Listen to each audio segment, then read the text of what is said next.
cikgu akan mengajar anak-anak berkenaan dengan tajuk bab 3 iaitu rupa.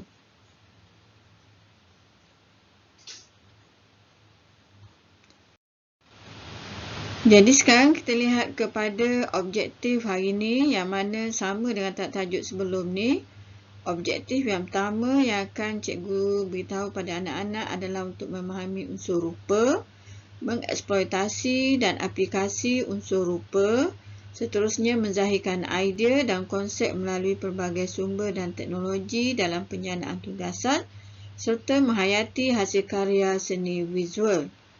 Jadi kita lihat hari ini, sebelum ni kita bincang dari segi garisan, hari ini kita lihat pula apa yang membezakan garisan dan rupa tersebut. Seterusnya kita pergi kepada definisi rupa. Definisi rupa merupakan satu pertemuan hujung sesuatu garisan dengan permulaannya, dan ia hanya mempunyai panjang dan lebar, ataupun kadang-kadang kita lihat rupa ni merupakan suatu kawasan dua dimensi yang mana ia dikelilingi oleh garisan luar. Dan sekiranya kita lihat rupa dalam bentuk 3D, ia merupakan gambaran ilusi kita. Itu yang dikatakan sebagai definisi rupa.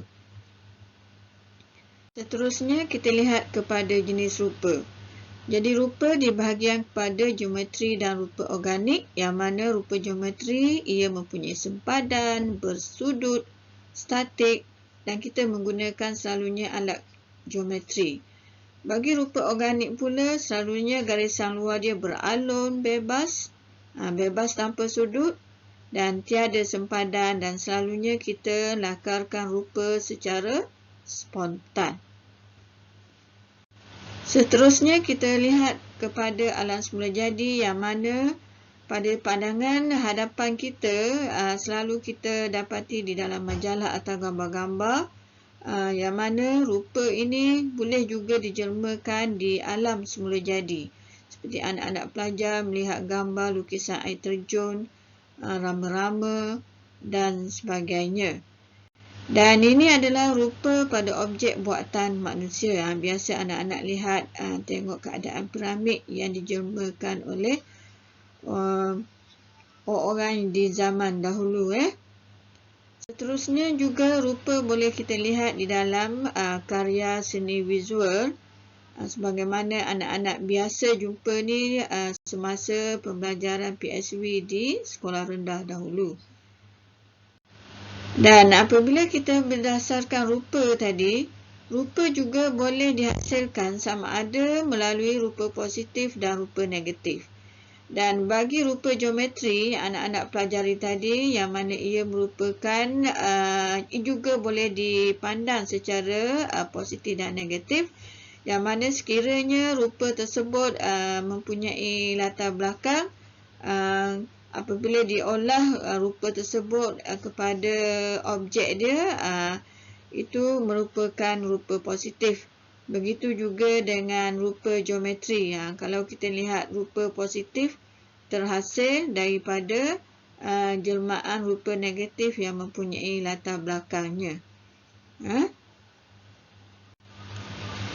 Dan rupa juga mempunyai fungsi, yang mana melalui rupa tadi, olahan rupa ia akan menghasilkan corak, logo, lambang serta tipografi. Dan kita lihat di sini apabila kita membincangkan olahan rupa ni, terutamanya dari segi corak, yang mana sekiranya corak-corak tadi dibuat melalui rupa yang berulang-ulang, ia menghasilkan seperti corak tindanan, corak penambahan ataupun corak pengurangan. Anak-anak selalu lihat rupa yang dibentuk melalui olahan rupa corak-corak ini seperti pada pembalut-pembalut hadiah, yang mana corak-corak tersebut diolah secara berulangan yang memberikan satu rupa yang cantik. Dan rupa juga berfungsi, yang mana ia boleh menghasilkan logo atau simbol, yang mana daripada simbol-simbol tersebut kita memahami apakah matlamat yang dibuat oleh sesuatu syarikat ataupun gambaran secara ringkas tanpa menggunakan tulisan. Seterusnya, rupa juga boleh dilihat melalui penghasilan tipografi, yang mana pelbagai bentuk rupa tulisan yang memberi gambaran imej yang menarik ataupun rupa yang menarik untuk memberikan kesan estetika kepada pengguna lah untuk memberi gambaran rupa tadi. Dan kita lihat pula bagaimana rupa ini boleh dihasilkan. Jadi kalau kita belajar di bawah tajuk sebelum ini pun, setiap seni visual yang kita bincangkan, seni halus ini, ia mempunyai teknik-tekniknya sendiri. Kalau rupa ni kita boleh hasilkan melalui aktiviti lipatan dan guntingan. Banyak anak-anak lihat ya, ataupun semasa di sekolah rendah dulu menghasilkan objek bentuk lipatan ataupun guntingan. Bila kita buka lipatan guntingan itu, memberikan rupa yang menarik. Ataupun juga rupa boleh kita hasilkan daripada stensilan ataupun menghasilkan collage, cetakan, HH ataupun capan. Benda ni kalau kita lihat, anak-anak lihat tajuk teknik penghasilan rupa ataupun garisan, dia memberikan teknik yang berbeza-beza. Okey, itu adalah tajuk yang kita nak bincangkan dari segi rupa.